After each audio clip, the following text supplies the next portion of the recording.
In the spring of 1829, a farmer working the borderlands of Delaware and Maryland made a discovery that would rip open one of the darkest chapters in early American history. As his plow horse trudged across the field, the ground suddenly gave way. Beneath the collapsing earth was a wooden chest, not filled with grain or tools, but with bones.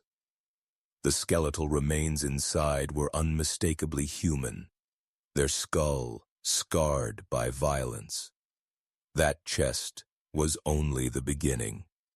Within weeks, investigators uncovered more graves, more victims, including children.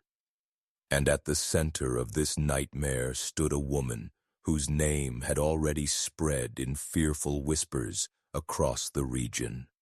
Patty Cannon.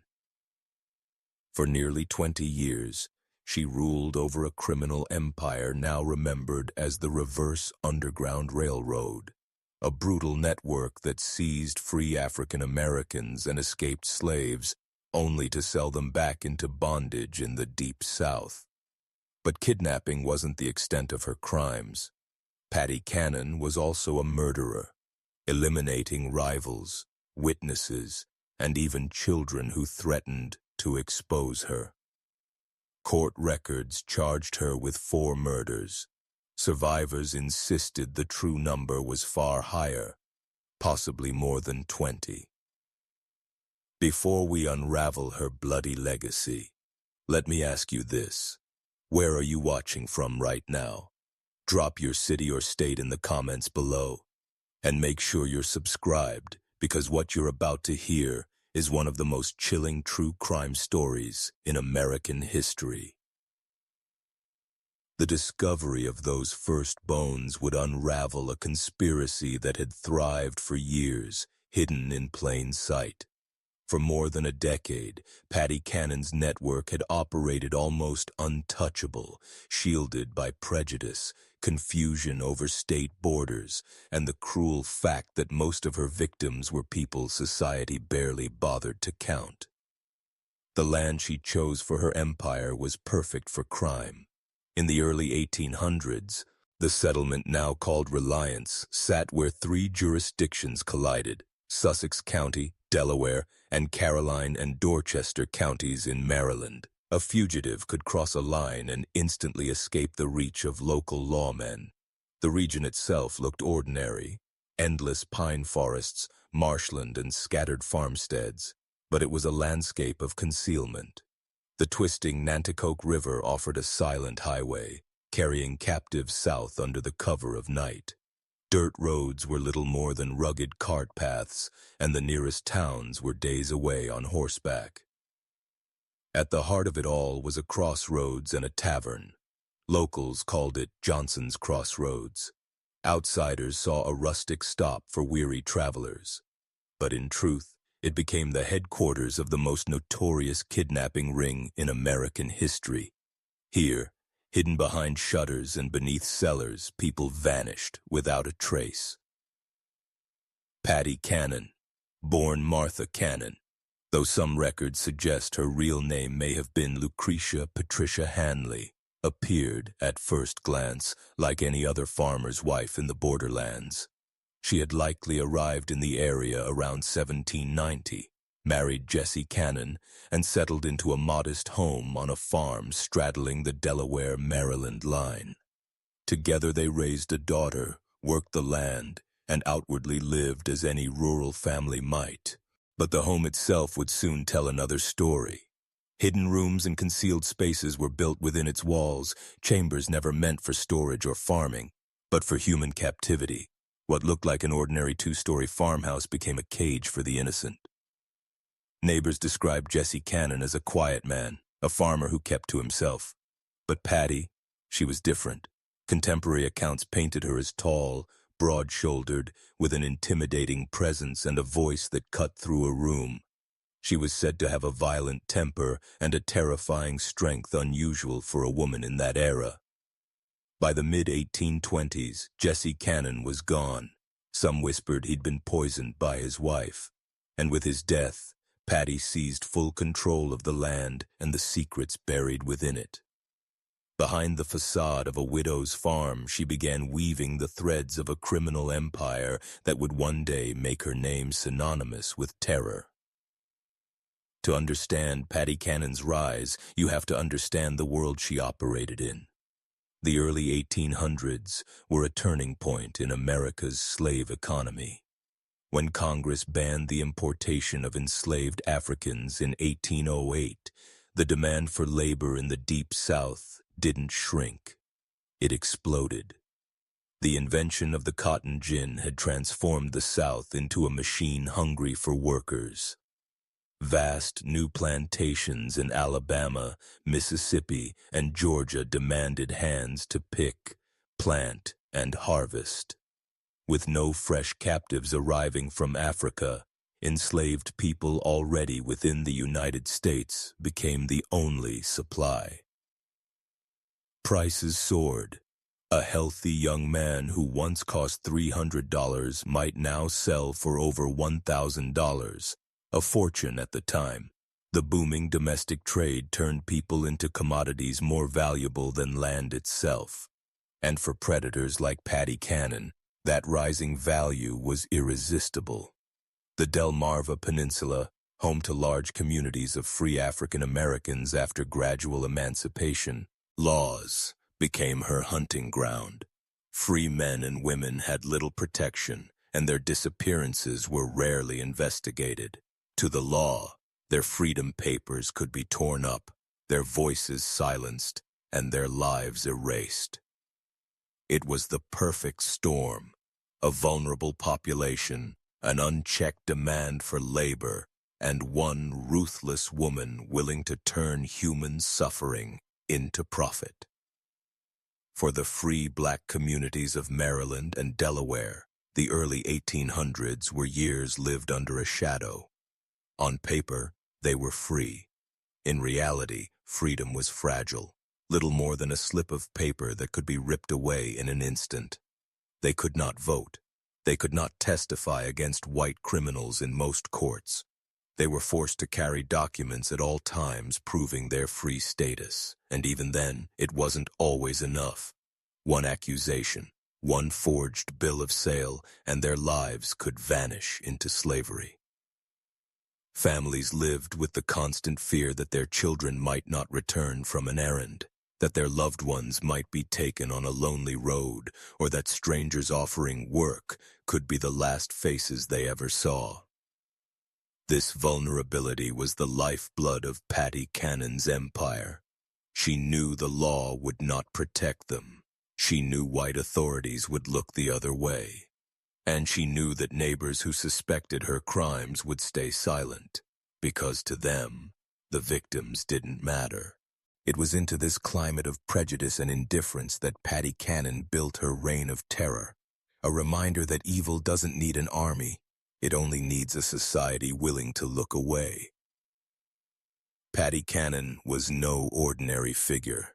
Witnesses described her as nearly 6 feet tall, towering in an age when most women barely reached 5.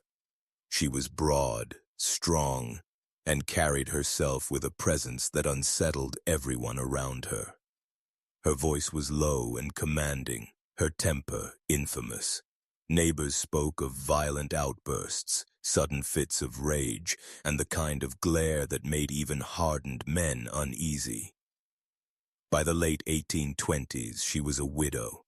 Jesse Cannon's death, whispered to be the result of poison, left her in complete control of the land and the house that had become the heart of her criminal world. And with no husband to answer to, she operated with total independence. To the outside world, she was just another farm woman, a tavern keeper, a widow making her way.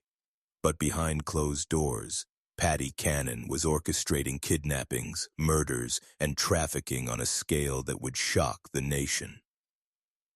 Her very existence challenged society's expectations. In an age when women were seen as fragile and submissive, she proved that cruelty knows no gender. And in her case, cruelty became power. With Jesse Cannon gone, Patty wasted no time stepping deeper into the shadows. By now, she was already tied to men who lived outside the law. Her daughter's marriages sealed the path forward. The first son-in-law, Henry Brereton, worked as a blacksmith by day, but on the side, he was a kidnapper. He scouted vulnerable families, snatched free African Americans, and sold them south for profit. His arrest in 1811 briefly slowed him, but even prison couldn't hold him. He escaped the same year, slipping back into crime. Working with Patty, Brereton's schemes turned darker. Their first known killing campsite at Cannon's very own tavern, when they lured a rival trader, plied him with drink, robbed him of his money and slaves, then murdered him. Brereton and his partner Joseph Griffith were caught and executed in 1813. But Patty, she walked away untouched. The death of her son-in-law didn't frighten her. It taught her. From that point on, Patty Cannon became more careful, more calculating, building a criminal network too organized, too ruthless for chance arrests to bring down. The widow was no longer hiding in the background. She was stepping into her role as the mastermind. After Henry Brereton swung from the gallows, Patty didn't retreat. Instead, she grew more dangerous. Her daughter remarried, this time to Joseph Johnson, and with him, Patty found a partner who could take her operation to the next level. Johnson wasn't just another kidnapper. He was a businessman, a planner. He had connections stretching deep into the South, and he knew how to move cargo, not goods, but people, across hundreds of miles without detection. Most importantly, he had the money and vision to turn petty kidnappings into an organized criminal trade. Their base of operations became Joe Johnson's Tavern, a building straddling the Delaware-Maryland line. Its location was no accident. If Delaware sheriffs came knocking, the gang could simply step into the Maryland side of the house and claim immunity. Different rooms literally sat in different states. A perfect loophole. By day, it looked like any other tavern, serving drinks and offering rooms to weary travelers. But below the floorboards, in hidden cellars and narrow passageways, people were chained in the dark, waiting to be sold. It wasn't just a tavern anymore. It was the beating heart of the reverse Underground Railroad. Joe Johnson's Tavern was more than a business. It was a fortress of deception. On the surface, travelers saw a lively common room, a bar buzzing with chatter, and upstairs bedrooms for guests. But beneath the floorboards, in chambers carved out with precision, human beings were locked away. The cellars were designed for silence. Secret entrances led down into stone rooms fitted with iron rings in the walls. Chains clinked faintly in the darkness as captives waited, sometimes for days, sometimes for months. Narrow vents kept them alive just long enough to be marched south. This was not random cruelty. It was method. Every inch of that tavern was built to serve the trade in flesh. Above, laughter, music, and the clatter of mugs. Below, muffled cries that the world pretended not to hear. The tavern also became a gathering place for Patty's gang, a mix of criminals from different backgrounds. White kidnappers, mixed-race decoys, and even enslaved men forced to lure in others. Each member played a role. Each was a cog in the machinery of human misery. And at the top, directing it all, was Patty Cannon, a woman who turned a roadside tavern into one of the most feared dens of horror in America. Patty Cannon's gang was unlike anything the region had seen. It wasn't just family. It was a network, a web of opportunists bound together by profit and cruelty. There were men like Henry Carr, hardened white criminals who handled negotiations and guarded captives. There were mixed-race scouts like John Purnell who slipped easily between communities, posing as friend or stranger depending on what the job required. Some even claimed Purnell had half a dozen names, reinventing himself whenever suspicion grew. And most disturbing of all, Patty forced enslaved boys into service, using them as bait to win the trust of free black families, turning victims into unwilling accomplices. His diversity wasn't coincidence. It was strategy. African-American decoys could approach targets without raising alarm, while white associates handled Southern buyers with ease. Each role was calculated, each person chosen for how they could make the machine run more smoothly. Together they built a network that stretched from Pennsylvania to Louisiana, from the busy streets of Philadelphia to the cotton fields of Mississippi. Patty's influence reached far, carried by the chains of those she condemned to bondage. It wasn't a gang anymore. It was a criminal empire. By the mid-1820s, the scale of the kidnappings was impossible to ignore. In Philadelphia, Mayor Joseph Watson began tracking reports of missing free black residents. One name at a time, he followed the trail south, and again it led back to the Delmarva Peninsula and to the shadow of Patty Cannon. The numbers were staggering. In 1825 alone, dozens of people vanished.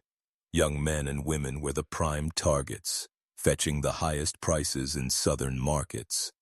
But children were taken too, small enough to train, strong enough to promise decades of labor. This wasn't chaos. It was careful, systematic.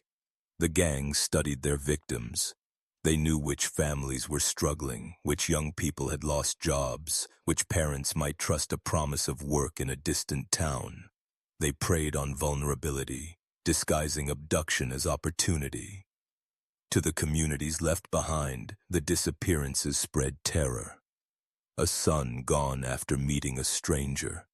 A daughter who never came back from an errand. A child who vanished on the road. Families searched, begged for help, but their cries rarely reached beyond their own neighborhoods.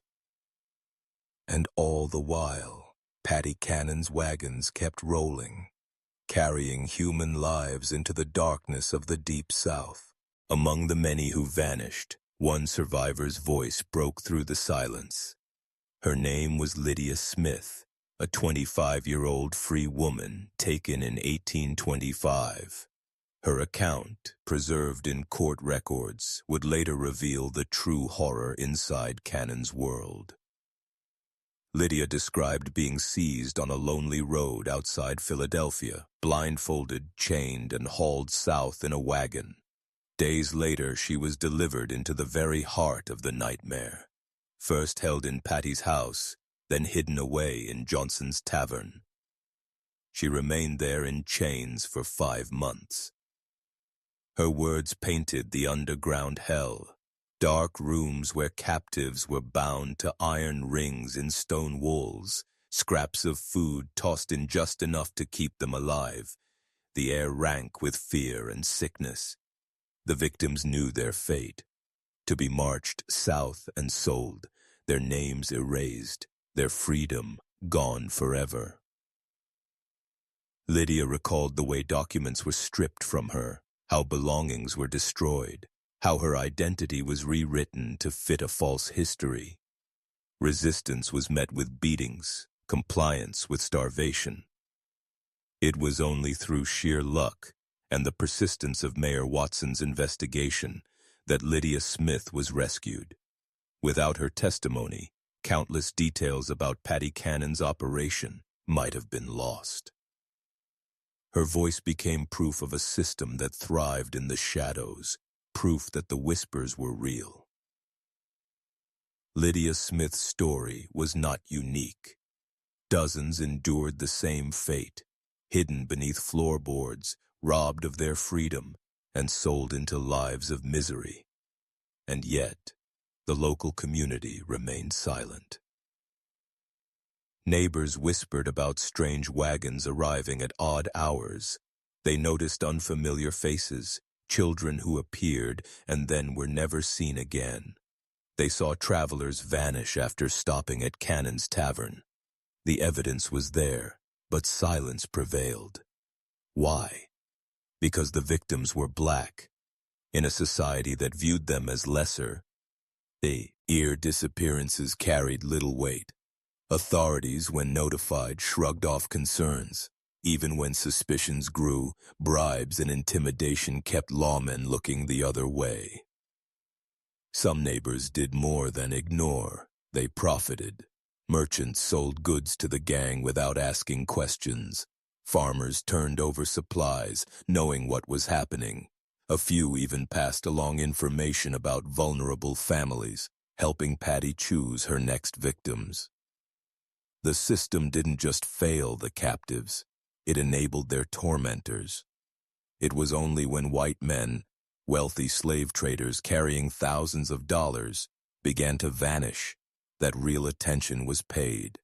Until then, Patty Cannon's reign of terror thrived in plain sight, sustained by a community that had chosen complicity over justice. By the early 1820s, Patty Cannon's gang was no longer satisfied with kidnapping the vulnerable. They turned their sights on rivals, men who carried both money and human cargo.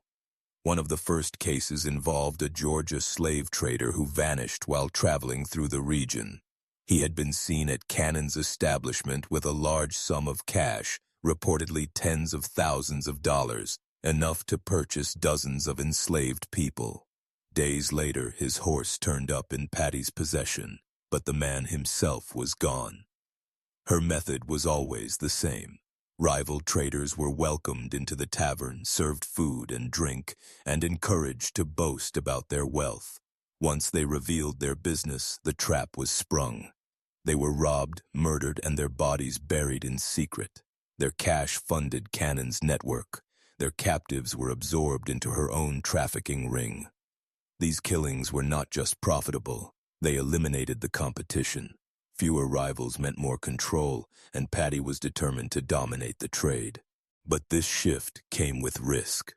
Unlike the kidnapped free black families, murdered white traders had powerful backers, men with money and influence who demanded answers. And once those men began asking questions, Patty Cannon's carefully hidden empire would start to unravel. By the mid-1820s, pressure was closing in. In Philadelphia, Mayor Joseph Watson refused to let the disappearances go unanswered. He began offering rewards for information, hundreds of dollars, a fortune for most working men. Slowly, tongues loosened. Former gang members, disillusioned neighbors, even escaped victims started to talk. What had long been an open secret was finally spilling into the light.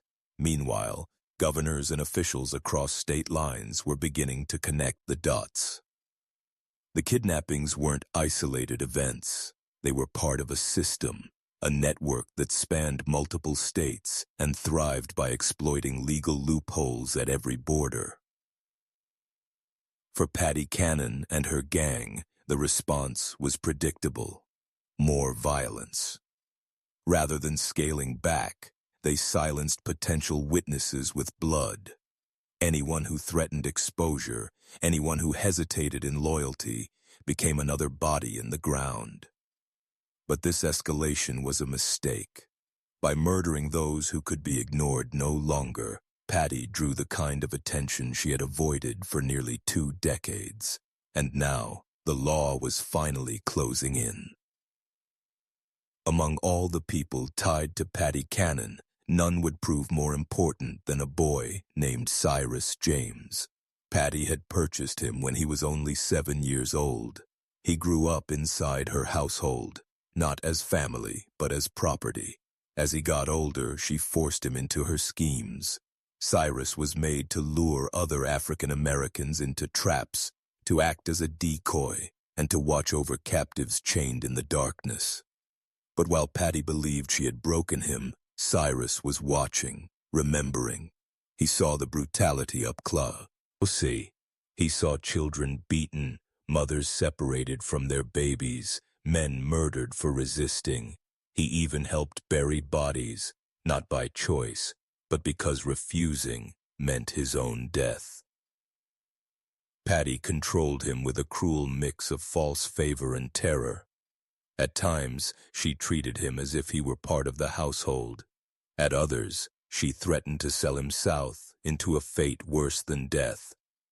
For years, Cyrus lived in that prison of fear, caught between survival and guilt. And yet, deep inside, resentment was growing. He carried memories no one else dared to speak aloud, memories that would, in time, destroy the woman who believed herself untouchable. In the spring of 1829, the earth itself betrayed Patty Cannon. A tenant farmer plowing a low, marshy stretch of her land felt his horse stumble into soft ground. As he dug to free the animal, his shovel struck wood. Inside a half-rotted chest lay human bones, bones scarred by violence. Authorities swarmed the property, and the digging began. What they uncovered was not one body, but several. Men, women, and children, hidden in shallow graves and wooden boxes built to fit human forms. The scale of it stunned even hardened lawmen. For years, the whispers had been dismissed as rumor. Now the truth was undeniable. Patty Cannon's farm was not just a home, it was a graveyard. The investigation quickly expanded beyond her property. Search warrants spread across county lines, a rare cooperation between Delaware, Maryland, and Pennsylvania. For the first time, lawmen treated Patty Cannon not as a rumor, but as the leader of an interstate conspiracy. The graves told the story that the community had ignored for too long, and with every shovel of dirt, Patty's empire of silence crumbled. When the bodies were unearthed, suspicion turned toward the people closest to Patty Cannon. That's when authorities captured Cyrus James, the boy who had grown up enslaved inside her household. At first, he tried to flee, but facing execution and haunted by years of complicity, he made a fateful decision. He would tell everything. Before magistrates in Delaware, Cyrus laid bare a decade of horror. He described how Patty, along with Joseph Johnson and others, had ambushed a Georgia slave trader in her tavern, shot him dead at supper, and buried his body in a wooden chest. He pointed out burial sites the lawmen had missed. And each place he named, each story he told, matched the grisly evidence in the ground. His testimony went beyond murder. He revealed how victims were chained in cellars, stripped of their identities, and prepared for sale as though they were livestock. He spoke of children beaten to death, infants killed because they were considered inconvenient. He recalled watching Patty carry a wounded child in her apron, a child who never returned. Every word he spoke was a dagger to her defense. Cyrus James, once her pawn, had become the witness who would finally tear down the woman who thought she could never be caught. By the late 1820s, Patty Cannon was no longer the calculating mastermind she had once been. The walls were closing in, and paranoia consumed her. She had grown wealthy. Estimates put her gang's profits at over $50,000 a year, an enormous fortune for the time. But the more she gained, the more terrified she became of losing everything. Witnesses recalled how she began lashing out without hesitation. Anyone she suspected of disloyalty, anyone who might speak to authorities, became a target. Children who grew sick, captives who resisted, even her own associates. None were safe from her wrath. Her murders no longer served strategy alone. They became desperate acts of survival. Where once she killed to protect her empire, now she killed to soothe her fear. Those around her whispered that Patty had lost her grip on reason. But the truth was even darker. She was a woman who had lived by blood for decades, and now blood was the only answer she knew. This spiral of violence, this reckless slaughter, would prove to be the final crack that shattered her empire. Guided by Cyrus James's testimony, investigators turned Patty Cannon's land into an excavation site. What they unearthed horrified even seasoned lawmen. In one shallow grave lay the body of a mixed-race child, a boy Cyrus said had been killed because Patty suspected his father was white, perhaps even a member of her own family. Nearby, they uncovered 2 more boxes, each containing human bones, one belonging to a child beaten to death, the other to an adult stripped of possessions before burial. The graves told a pattern. These were not hurried attempts to hide a crime. They were deliberate, systematic burials. Boxes had been built to fit human forms precisely, stacked in secrecy beneath the soil. Some remains suggested victims had been buried alive. Each discovery matched Cyrus's words, and as the evidence piled higher, Patty's reputation transformed from rumor to fact. She was not just a kidnapper. She was a serial killer, one who had buried her crimes beneath the very land she walked each day. The silence that had protected her for 2 decades was finally shattered. The graves themselves had begun to speak. Once the first bodies were brought into the light, silence was no longer possible. People who had lived in fear of Patty Cannon for years suddenly stepped forward. Former victims who had escaped, neighbors who had looked the other way, even associates who once profited from her crimes, now they spoke. Their testimonies echoed Cyrus James's confessions. Kidnappings disguised as job offers, captives chained in cellars, murders carried out with chilling regularity. One man, Thomas Freeman, recalled how he had narrowly escaped the gang's clutches in 1827. Lured with the promise of work in Georgia, he realized too late he was being led into a trap. He slipped away at night and survived only by hiding in the woods for days before making his way back to Philadelphia. His account, along with Lydia Smith's and Cyrus James's, formed a tapestry of evidence too strong to ignore. For nearly 20 years, Patty Cannon had ruled through fear and silence. But now, her neighbors, her victims, even her own household were united against her. The empire of shadows she had built was collapsing in broad daylight. On April 13, 1829, the grand jury of Sussex County, Delaware, gathered to decide Patty Cannon's fate. For years, she had slipped through cracks, bribed officials, or hidden behind silence. But now, with bodies unearthed and witnesses testifying in unison, justice could no longer be denied. The jury returned with a chilling list. 4 counts of murder. Among them, the killing of an infant girl, a young boy, an adult man, and another child. Each charge carried the death penalty. For the first time, a white woman was facing capital punishment for the murders of African Americans. An almost unheard-of event in early 19th century America, the evidence was overwhelming: bones in wooden boxes, eyewitness testimony, and the confessions of her own household. Attorney General James Rogers prepared for one of the most significant trials in Delaware's history. His case was simple: prove that Patty Cannon had orchestrated not just kidnappings, but a campaign of systematic murder. After decades of terror, the woman who had once been untouchable now sat behind iron bars, awaiting trial. And though she remained defiant, the tide had turned. Patty Cannon was no longer feared. She was cornered. Locked inside the crude stone jail at Georgetown, Delaware, Patty Cannon was a curiosity as much as a criminal. She was nearly 70 years old, yet still sharp, still defiant. Reports described her as cold and unrepentant, speaking of her crimes with a casual tone that chilled even hardened jailers.